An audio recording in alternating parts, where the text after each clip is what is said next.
Bonjour tout le monde et bienvenue pour ce nouvel épisode de Noce. Cette fois-ci sur le film Conspiracy avec trois caméras en compagnie d'Alexandre. Film réalisé par Michael Apted, donc un réalisateur d'épisodes de séries, dont une série que j'aime beaucoup qui s'appelle Master of Sex. Réalisateur de documentaires et aussi dans les années 1990-2000 de beaucoup de films thrillers. Et en l'occurrence, le film qui vient juste de sortir au cinéma est un thriller d'espionnage. On peut dire qu'il nous a fait de Michael Jackson. En tête d'affiche, on retrouve Noomi Rapace, Orlando Bloom, Michael Douglas, que du beau monde donc pour ce thriller. En gros, donc c'est une ex-interrogatrice de la CIA, donc Alice, qui à la suite d'une opération à Paris qui s'est mal terminée, qui est sous couverture à Londres, où elle mène une vie dans un centre des services sociaux. Et il y a une nouvelle attaque terroriste qui plane sur la ville de Londres, et donc avec l'aide de son mentor, donc joué par Michael Douglas, et de Orlando Bloom, qui est un ancien des Marines, ils vont, tout ce beau monde, essayer de déjouer cet attentat. Donc mon très cher Alexandre, ce film, comment c'était ? Je trouve que la première partie du film est très bien gérée, on va dire jusqu'au moment le plus gros rebondissement, si on peut l'appeler, genre qui doit être entre la moitié et trois quarts du film, je ne sais pas exactement. Mais après ça se gâte, la fin est vraiment trop attendue et à partir de ce grand rebondissement on se fait littéralement chier. Pourtant ils ont très bien amené le film. Et toi ? Écoute, je suis totalement d'accord avec toi, c'est vraiment... oui, la première moitié du film est vraiment excellente. Même au niveau de la réal, il y avait de super bonnes idées. Mais arrivé au gros rebondissement, en fait, on s'attend à ce que le film prenne... enfin, je m'attendais à ce que le film prenne une tournure un peu différente. Et en fin de compte, le rebondissement a été balayé en 2 temps 3 mouvements. Et on a l'impression qu'ils sont brouillés d'essayer de finir leur intrigue, en fait. C'est un peu dommage, d'ailleurs. C'est un peu dommage parce que je suis un grand fan d'Orlando Bloom, mais je trouvais que ça aurait pu amener des choses très très intéressantes. Mais on va y revenir plus tard. Pour la réalisation, mon cher Alexandre, du coup J'ai pas grand chose à dire, pour le coup c'est vachement serré je trouve. C'est assez plat, c'est beaucoup chant contre chant, même les scènes d'action, enfin on va dire ça fait le taf, ça fait grave le taf, c'est vachement propre et c'est peut-être même un peu trop propre, il n'y a aucune erreur en fait, mais c'est vraiment académique. Académique. Ouais. À ce sujet-là, il y avait une partie du film en fait qui s'oriente sur un jeu des miroirs. Je sais pas si tu l'as repéré. Ouais, mais le jeu du miroir, ça a été utilisé et réutilisé et c'est vachement académique maintenant. C'est académique, mais en même temps, je trouvais ça intéressant parce que on a forcément un plan avec un reflet au tout début du film. On a un plan quand il y a la première scène d'action qui vient de se passer où ça se pose un petit peu. Et pendant la première vraie scène d'action du film, on a un jeu sur le reflet qui est présent en fait. Et le fait de mettre cette prise de risque d'utiliser le reflet dans une scène d'action, j'ai trouvé ça assez couillu quand même. C'est plutôt original, j'ai pas l'habitude d'avoir ça dans une séquence d'action. Ça en fait pas une bonne réal pour autant quoi. C'est une réelle d'un ça épisode amène quelque de chose télévision, sur quelques quoi, plans ça... quoi, mais voilà, ça reste plat le reste. Plat. Bah plat mais ça fait le taf parce que l'histoire, comme on l'a dit, 3 quarts du film est cool, donc du coup ça fait le taf. Mais à aucun moment t'as une fulgurance, t'as une bonne idée, voilà, c'est lisse. Mais lisse, bien fait, c'est pas le problème. Les lumières sont bien, mais t'as aucun jeu de lumière techniquement, mais il maîtrise quand même sa lumière, ses ombres.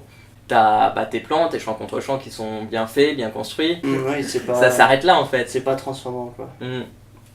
Concernant les acteurs, j'ai adoré l'interprétation de Noomi Rapace aussi. On sent quand même une grosse inspiration de Jason Bourne en fait dans ce film-là, même si ça fait plaisir quand même d'avoir une héroïne dans ce genre de rôle et une héroïne vraiment très crédible pour le coup. Par contre, Michael Douglas et Orlando Bloom, je sais pas, je sais pas, c'est pas passé quoi. Moi je suis content pour Orlando Bloom. Pourquoi ? Parce que je m'attendais à ce qu'il vienne et qu'il fasse une Orlando Bloom. C'est-à-dire le petit rôle du gars sympa, voilà. Un peu ce qu'il joue tout le temps comme il joue. Et finalement, son personnage est assez ambigu. Et il joue bien justement ce fait qu'on sait pas trop s'il est gentil, méchant. C'est le personnage peut-être qui m'a un peu parlé aussi.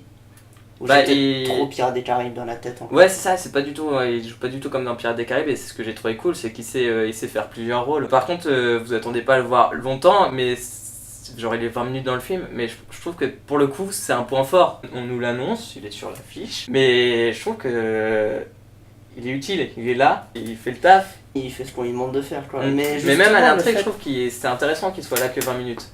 Le fait qu'il soit là de 20 minutes, justement, moi ça m'a peut-être dérangé un petit peu, je m'attendais à le voir beaucoup plus longtemps.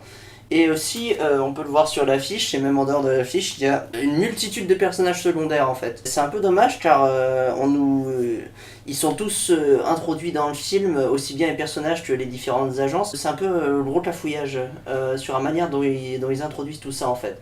Et à la fin on se dit, bon alors là il y a un nouveau personnage, donc lui il fait ça, ok, donc il va peut-être aider ça. Enfin c'est un gros foutoir sans nom quoi. Bah moi je trouve que ça a été super bien construit parce que au début on se demande, on voit plein de personnages, la séquence d'introduction qui est très longue d'ailleurs, on se dit oh là là là là là, j'ai pas envie de regarder ça, non. Il y a la CIA, il y a le MI6, il y a les centres de services sociaux, il y a les terroristes, et tout ça. Il y a la fille aussi, on sait pas trop où elle est au début. Le fait qu'il y ait autant de personnages, déjà on arrive à savoir qui est qui, et ça déjà c'est fort, et les relations de chacun. Sans non plus qu'on nous dise ah bah moi j'ai fait ça et je suis avec lui parce que voilà, on sait pas vraiment, les relations on nous dit certains trucs sont amenés par l'image, mais on sait pas tout, on nous balance pas tout un pavé d'infos, on nous dit le nécessaire et on comprend bien. Mais surtout le truc le plus intéressant, c'est que les retournements de situation ne sont pas attendus justement. Mais alors moi, jusqu'au moment qu'on va parler tout à l'heure, le plus grand moment du film. Ouais. Jusqu'à là, la plupart des retournements de situation, on s'y attend pas en fait. Et ça, c'est cool. Et c'est par le fait qu'il y ait plein de personnages, je trouve. Bah écoute, on va pouvoir passer en zone spoiler du coup. Parce qu'on va arrêter de tourner autour du pot. Mine de rien, c'est un film d'espionnage. Et donc, tout film d'espionnage se doit d'avoir un bon scénario. Bien écrit. Le scénar tient la route. Les personnages, malgré le fait que je les ai trouvés trop nombreux, sont tous assez crédibles et convaincants. Du coup, on va tout de suite aborder ce qui nous intéresse le plus, ce dont on n'arrête pas de parler depuis tout à l'heure, le gros rebondissement, Orlando Bloom, qui est un méchant. Il est présenté comme méchant, enfin, pas dans la société, quelqu'un de pas gentil, un cambrioleur. Oui. Après, il est présenté comme une victime de la société, ça veut dire quelqu'un qui a fait la guerre, qui est arrivé, qui n'a pas su se réadapter parce qu'à cause de tout ce qu'il a pu vivre de choquant et le fait qu'il n'y ait pas grand aide au retour du combat, si on peut dire ça. Et après, rebondissement, il revient aider notre héroïne, puis après, il redevient méchant. Donc c'est vraiment, je trouve, un personnage construit qui n'est pas là longtemps, mais qui est utile. Oui. Qui est utile. Et justement, en fait, moi, tout à l'heure, je te disais, je pensais que le film allait prendre une autre tournure. Je pensais que quand Orlando Bloom était dévoilé comme un méchant, il allait durer beaucoup plus longtemps et en même temps, du coup, qu'il allait survivre en fait. Survivre et que ce serait en quelque sorte l'antagoniste principal du film. En fait, pas du tout. Il se fait buter comme ça. Juste comme ça, et ensuite on continue. En fin de compte, on se rend compte que le vrai antagoniste, ce n'est pas lui, mais c'est le mentor de Alice. Et du coup, je trouvais ça dommage, quoi. Parce qu'en fin de compte, pour moi, c'est Michael Douglas qui doit être en priorité sur l'affiche plutôt qu'Orlando Bloom. Après, moi, je vais pas juger le film à l'affiche. J'ai envie de dire que tout le film, c'est ça. C'est Alice, elle est badass. Et quand il y a quelqu'un qui se met sur son chemin, soit il a beaucoup de peau, soit il meurt. Orlando Bloom, on suppose qu'il est mort. Il s'est pris une balle et il se fait mordre. Oui, bon. Je pense que il y a de fortes chances qu'il soit complètement décédé. C'était qu'un sbire au final, donc tous les sbires ils durent pas longtemps. C'est pas parce qu'il s'appelle Orlando Bloom qu'il fallait le faire durer à l'écran. Ça aurait été genre, oh, on a une tête d'affiche, faut le montrer. Bah non, c'est ça. C'est un sbire, il lui met des bâtons dans les roues, il meurt. Je voulais revenir sur la question de la fin que je trouvais sacrément expéditive. Je sais pas si ça a eu le même effet pour toi. Je pense que si, puisque au début de la vidéo, tu as clairement dit que plus le film avance et plus ça devient un cafouillage total. Le problème de la fin, c'est le personnage de son mentor qui meurt au début et qui revient, qui repop comme ça. Oui, ça que je trouvais particulièrement con d'ailleurs. La manière dont il repop, justement, c'est dit dans le film d'ailleurs que c'est du cinéma, en fait. Donc il y a une certaine part d'ironie que j'ai trouvé intéressante, mais je continue de penser que c'est pas crédible, puisqu'en l'occurrence il se met une poche de sang dans le ventre et il transperce sa poche pour faire croire à sa mort, de façon à ce qu'elle dévoile des informations et que lui il l'envoie à Orlando Bloom, avec beaucoup de guillemets. Du coup je trouvais ça pas crédible du tout en fait, et voire même que ça desservait le propos de ce film d'espionnage en fait. C'est pas crédible, la mise en scène de la mort qui fait au début. La mise en scène de la mort, oui. La mise en scène de sa mort, je trouve. C'est purement personnel, mais j'ai pas réussi à... Sur le coup, je me suis dit, mais c'est con. Tout le film repose là-dessus, sans cette mise en scène de la mort, en fait, tu aurais pas Orlando Bloom, il n'y aurait pas toute la suite. C'est et ça. même, du point de vue du personnage, c'est le truc le plus intelligent, de se dire, Vas-y, et elle a deux alliés, je sais plus comment elle s'appelle. Alice. Alice, elle a deux alliés, c'est la fille du CA et lui, le mentor. Et d'ailleurs, on voit qu'ils sont proches au début. Une des premières images d'Alice, c'est elle et le mentor, ils sont bras dessus, bras dessous. Elle arrive chez son mentor parce que c'est son plus grand allié, elle lui dit les infos, elle lui dit ce qu'elle a su, tout ce qu'elle sait. Du coup, lui, il a ce qu'il lui faut. Ce qui permet, après, la scène avec les tireurs d'élite à toute fin. S'il n'y avait pas ça, il n'y aurait pas eu ça, par exemple. Et à partir de ce moment-là, après, il met en scène sa mort, comme ça, vu que c'est le grand méchant, elle peut pas se douter que c'est lui, en fait. Elle va être sur une mauvaise piste. Oui. Moi, je trouve que le grand problème du film, c'est comment il repop à la fin. C'est qu'il arrive en mode hé, je suis pas mort. Tiens, je vous balance un flashback. Dites-moi ce que vous en pensez. Bah non, ça marche pas. Fallait l'amener, je trouve. C'est surtout là le problème. Fallait une montée de tension, en fait.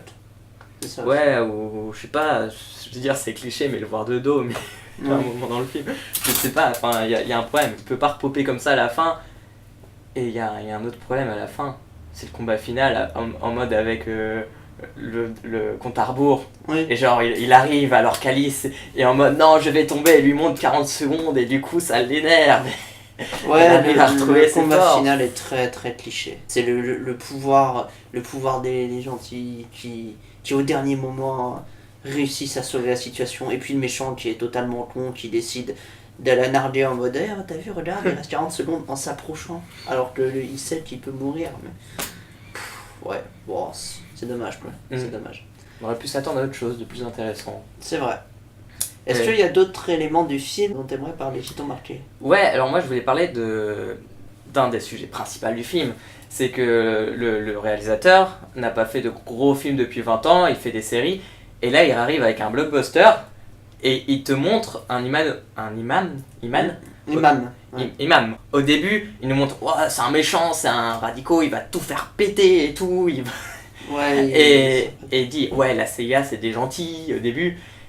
Petit à petit, on se rend compte que l'imam il est gentil parce qu'en fait il donne l'ordre de retirer les troupes djihadistes d'Angleterre, non d'Angleterre ou en Angleterre, de Londres.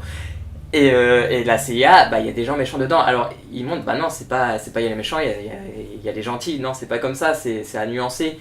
Et je trouve que c'est super cool, genre il arrive, il dit les copains, faut peut-être réfléchir, c'est pas nous les gentils, c'est pas eux les méchants. Il y a quand même à réfléchir derrière, la question elle est pas aussi simple que ça. Et je trouve ça assez couillu, comme c'est ton expression, d'arriver avec ça. Enfin, je pense que ce film, 10 ans plus tôt aux États-Unis, après les attentats du World Trade Center, ça aurait fait scandale.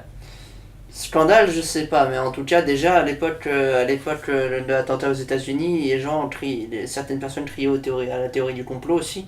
D'ailleurs, le film s'appuie totalement là-dessus, puisque là, c'est vraiment particulier en fait, dans un film d'espionnage hollywoodien de voir, alors que d'habitude on nous met soit des Russes, soit des personnes des pays arabes qui s'apprêtent à commettre des attentats. Là cette fois-ci ils ordonnent carrément le retrait des troupes.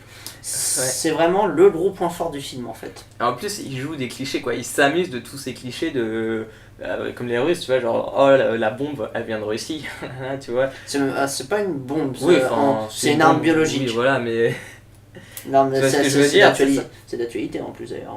Oui, c'est vrai. Et ça, après on dit que c'est un peu couillu d'un point de vue américain, mais c'est un gros raccourci parce qu'on voit aujourd'hui que les films sont toujours un peu en avance sur leur époque. On voit là aujourd'hui avec Disney et tout ce qui est Vaiana sur la question du sexisme, sur la question des sujets de société, qui sont carrément en avance sur ce qui se passe réellement aux États-Unis au final.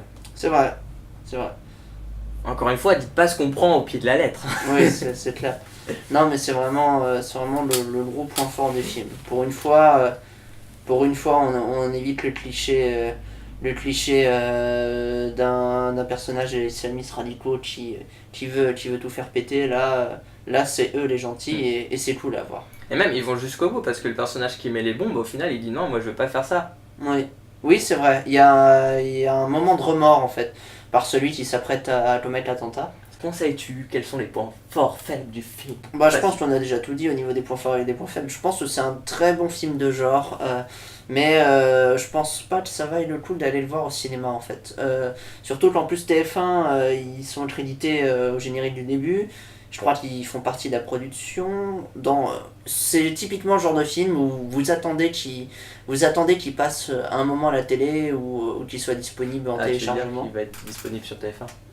Pas sur Non, TF1, mais ouais, je pense. D'accord. Ou sur une autre chaîne de télévision, genre Canal+, enfin il va être diffusé à la télé et sur les sites de téléchargement. Et je pense pas que visuellement il en voit pas tant de ça, quoi. C'est filmé comme un épisode de série quasiment, c'est classique. Et même si pour le scénario ça peut valoir le coup, je pense que attendez un petit peu. Mais très bon film de genre, assez surpris. Moi, je vous conseille le film parce que juste pour la réflexion sur Qui sont les gentils, ouais, qui sont les méchants. voilà, je trouve ça intéressant.